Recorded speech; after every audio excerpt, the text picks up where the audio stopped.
Assalamualaikum warahmatullahi wabarakatuh. Selamat pagi, sahabat TikTok, sahabat media sosial tercinta, khusus untuk anak-anak muda. Nah, hari ini saya berada di samping yang selama ini saya lihat di TV, di TikTok juga sempat FYP, luar biasa bang, di Instagram dan sering saya ikuti, yaitu kakak Willy Aditya. Jujur saya ngefans kali sama abang. Bukan hanya sebagai seorang politisi, tapi juga sebagai seorang pecinta kopi. Karena ada satu video yang saya nonton, itu abang membahas tentang kopi dan lumayan detail bang. Nah ini pertanyaan saya, apakah abang memang betul tahu tentang kopi akhir-akhir ini? Atau memang dari dulu abang pernah mendalami nih, tentang dunia kopi? Ya, kalau datang ke Aceh, nggak ngopi, itu kan ibarat sayur tanpa garam. Atau pergi ke masjid tanpa nggak sholat. Sama kayak ke Jakarta nggak ke Monas misalkan. Atau atau haji nggak tawaf gitu. Nggak sah. Nggak sah. Itu rukun. Rukun. Ya, kopi ini saya kalau ngopi dari kecil, tapi ngerti kopi ada momennya ketika kuliah S2. Ketika kuliah S2 itu, jadi tentara Amerika ketika pergi ke medan perang itu biasanya dikasih obat-obatan saja. Jadi efek dari obat-obatan itu jangka panjang.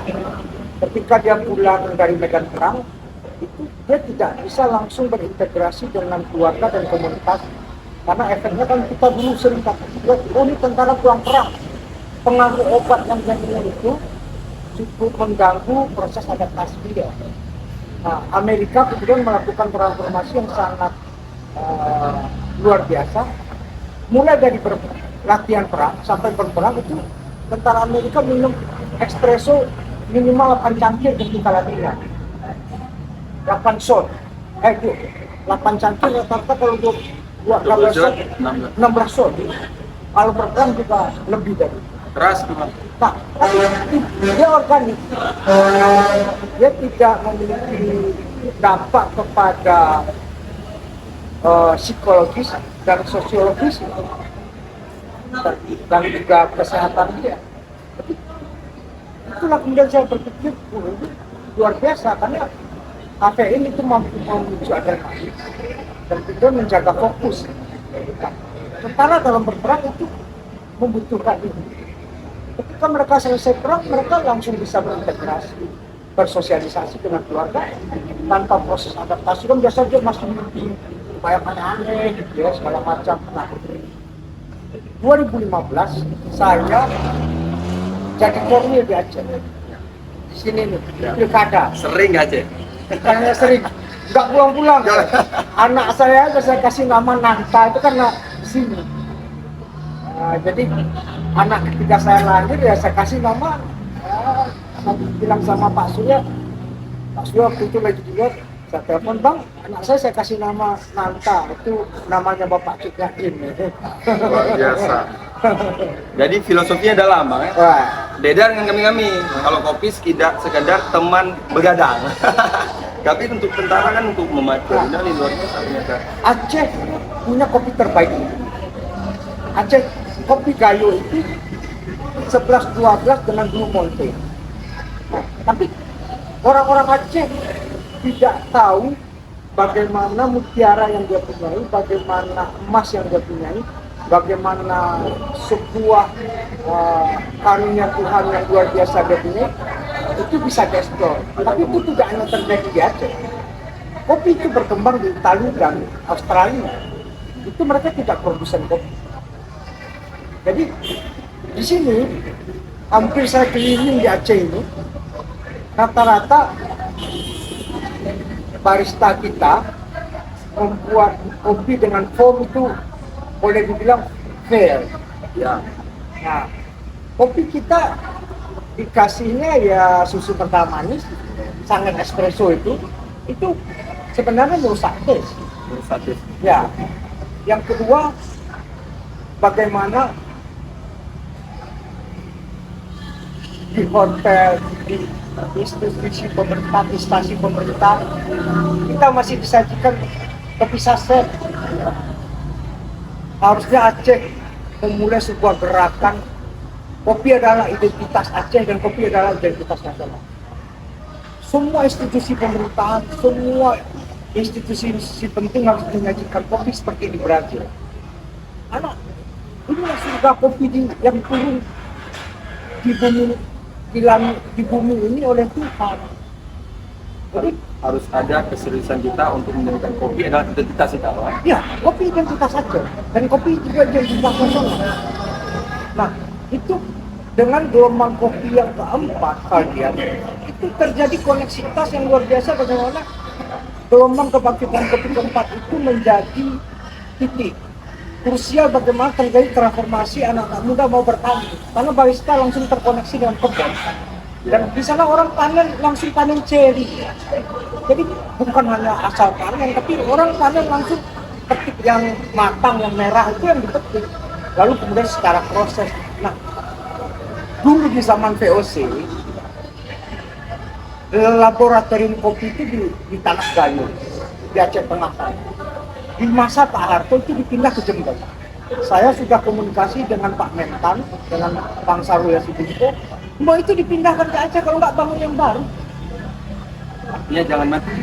Ya, kita R&D, Research and Development kita lemah.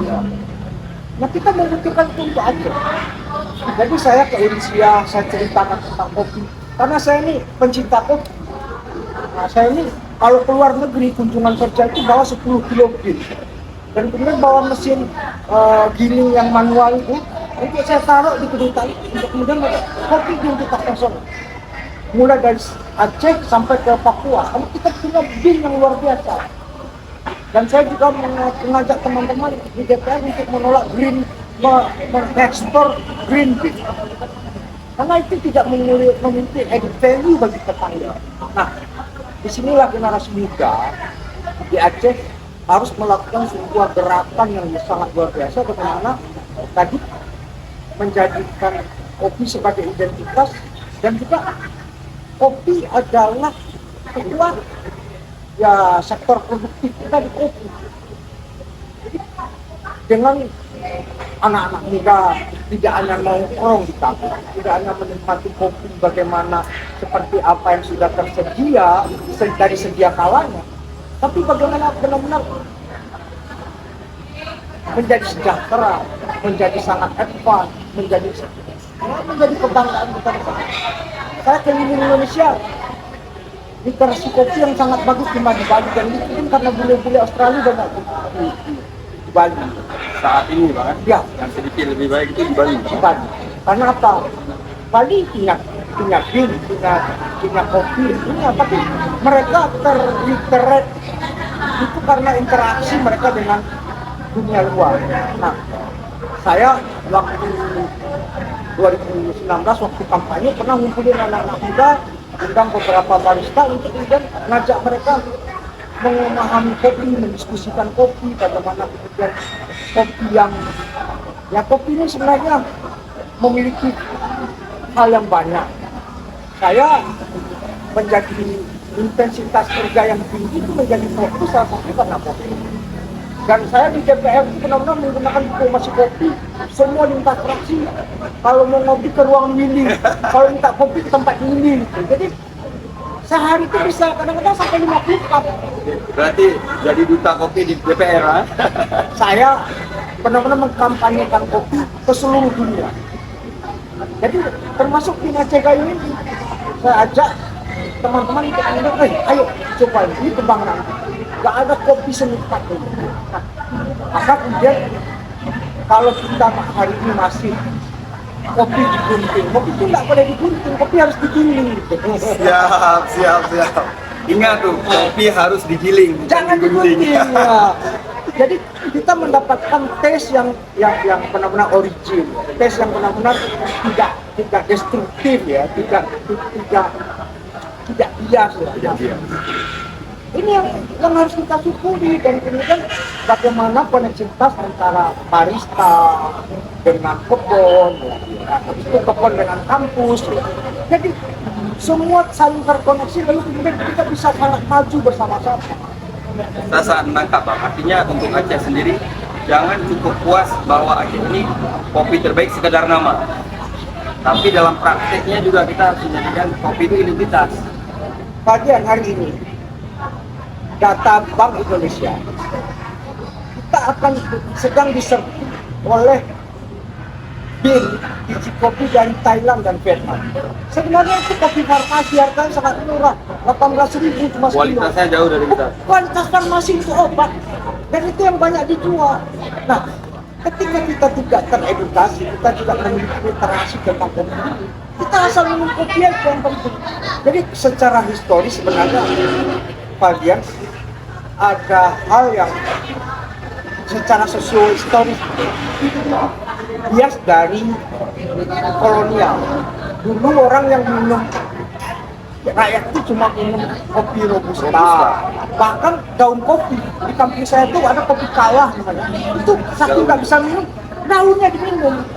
Nah, bin yang luar biasa itu adalah Arabica, yang kemudian ada yang sering kita dengar mitosnya kopi luwak, itu kan diekspor. Nah, tapi dengan kebangkitan kopi, maka kemudian kita bisa minum. Jadi sekarang kan namanya beda-beda. Sekarang nama kampung itu nama kopi. Nah, jadi saya keliling coba tes semuanya. Aceh emang yang terkenal kan kopi pancong, Kopi pancong. kopi ya kalau sini solong ya, kopi saring. Kopi sari. Nah, itu memang kebiasaan kita. Tapi bagaimana tes kopi sebenarnya kalau kita bisa meracik yang namanya kopi gayo itu dari Manuagu, espressonya, habis itu yang pakai foam ya, itu waduh mama itu karunia Tuhan yang luar biasa. Mungkin saat ini udah ada Bang, kopi-kopi siap juga ada yang namanya Manuagu segala macam. Tapi itu kan nggak cukup Bang, untuk menjadikan kopi kembali lagi kita identitas. Harus ada upaya yang ekstra untuk menjadikan Literasi. menjadikan kopi betul-betul emas hitam, Ya. emas hitamnya Aceh. Itu penting literasi.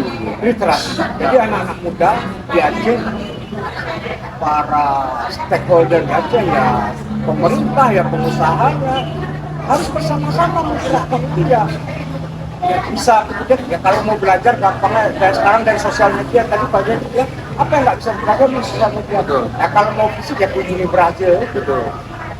Bagaimana menjadikan dia kesadaran itu outcome, tapi kebijakan-kebijakan, gerakan-gerakan yang memulai itu yang menjadi input. Jadi kita harus membangun situasi atmosfer, sebuah lingkungan yang kita benar-benar mendukung untuk tumbuhnya. Kalau nggak ke Aceh, kalau mau ngopi penolak ke Aceh. Tapi selama ini itu ada, tapi kan benar-benar menjadi sebuah laboratorium, menjadi surga betul ya. Itu enggak, orang biasa kalau di kita warung kopi paling banyak itu Pontianak, Babel, Bangka Belitung. Mereka tidak produsen kopi, tapi warung kopi terbanyak dan itu robusta. Ini Bang kan nggak cukup hanya semangat personal Ya. untuk mewujudkan keseriusan kopi ini. Harus ada keterlibatan masyarakat, pecinta kopi, bahkan pemerintah harus menjadi garda terdepan. Ya, Apalagi Aceh kita. sebenarnya pemerintah itu bisa ditekan. Kalau teman-teman di sini, anak-anak muda ini bikin gerakan, semua hotel, semua instansi pemerintah tidak boleh lagi ada saset. Itu harus ada faktor yang menekan. Kenapa? Kita nggak menghargai diri kita sendiri. Kalau nggak kita menghargai diri kita, apakah orang lain akan menghargai kita? Betul. Nah, jadi bagaimana sekarang kopi Aceh menjadi tuan di rumah sendiri dan mampu kita mempertontonkan kepada dunia bahwasannya surga kopi itu ya Aceh. Aceh. Ini luar biasa. Ini membuka kesadaran baru untuk khususnya saya anak muda bahwa kopi bukan sekedar kopi di dalam cangkir. Ada value yang kita sia-siakan aja ini. Yang kalau digali, diseriusin, ini menjadi menjadi sebuah kebanggaan Ya. Aceh sendiri. Ini kebetulan di samping saya ada pelaku kopi nih Bang, Ya, pembisnis kopi. Terudi. Ini Terudi ini bertanggung jawab juga nih untuk eksistensi kopi di Aceh nih Bang. Ini apa upaya Teguh Rudi nih selama menjadi owner TR Kopi untuk sepakat nggak apa yang dikatakan Mbak Wi? Atau ada tantangan jika no stop kopi saset di Aceh? Gimana tuh Teguh Rudi? Ya memang apa yang dikatakan oleh TKI tadi itu hal yang luar biasa dan memang sebuah kebenaran yang harus kita mulai dan insya Allah era ini era baru dan dibandingkan dengan masa dulu, dibandingkan dengan sekarang itu banyak termasuk anak-anak muda yang sudah suka ya kopi Arabica. Kalau dulu tapi sekarang Tapi perlahan udah bergeser ya. ya sudah bergeser ke kopi Arabica. Bahkan di kafe saya itu antara kopi Robusta dan kopi Arabica itu perbandingannya Arabica. Jadi kawan-kawan luar biasa pembicaraan singkat pada pagi ini. Biasanya kan orang kalau jumpa Bang Willy pasti perkembangan politik. Apalagi akhir-akhir ini Bang Willy yang paling intens di koalisi perubahan dari Nasdemnya. Nah saya lebih memilih tema yang santai, tapi ini luar biasa sebenarnya. Ada peluang yang begitu besar jika kita serius untuk menggarapnya. Pemuda, pecinta kopi, pelaku kopi, bahkan pemerintah yang harus ada di garda terdepan, ini bisa kita wujudkan untuk menjadikan kopi identitas Aceh, identitas nasional. Baik, kawan-kawan semuanya, Bang Willy terima kasih banyak nih. Tapi ini terakhir nih Bang, nah terakhir nih. Sehari Abang berapa kali minum kopi? Dan kopi apa yang paling sering Abang cicip? Ini kan banyak dia, espresso, Arabica, atau pure Abang kopi tok tanpa campur-campur dengan gula dan lain-lainnya. Ini secara personal Abang. Saya sehari kalau espresso bisa 16 shot. 16 shot? Ya, sehari. Udah kayak tentara Amerika nih. Ya. Karena saya aktivitas sehari itu bisa 18 sampai 20. Itu pengaruh secara signifikan terhadap Ya, energi. fokus.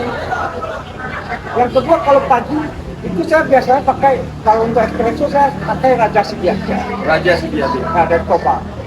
Tapi pagi saya minum selalu manual brew Aceh Gayo. Aceh Gayo. Itu di rumah sebelum berangkat kerja, satu cangkir manual brew Aceh Gayo. Dan itu di rumah biasa istri saya minum tubruk.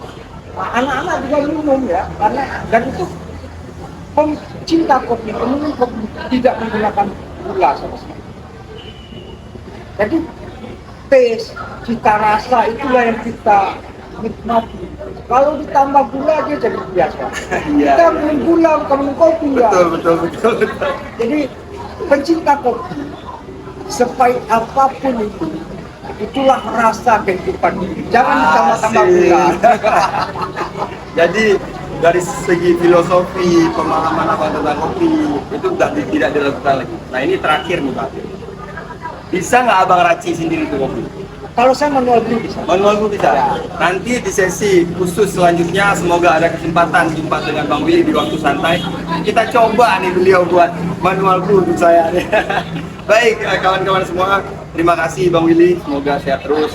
Saya berharap Bang Willy energi terus karena kalau lihat Abang di media sosial, yang saya tunggu-tunggu tuh membaranya itu. Karena biasa kalau membara Bang Willy ada sajak-sajak lokal yang keluar, ada peribahasa-peribahasa lokal yang keluar yang luar biasa menurut kami yang berdua. Baik Teguh Rudi, terima kasih juga selaku semoga sukses terus TR Kopi yang ada di Semarang dan kawan-kawan semua. Terima kasih, semoga membuka wawasan baru untuk kita atas diskusi singkat ini. Ya, semangat terus untuk menjadikan kopi identitas Aceh, identitas bangsa. Salam kopi.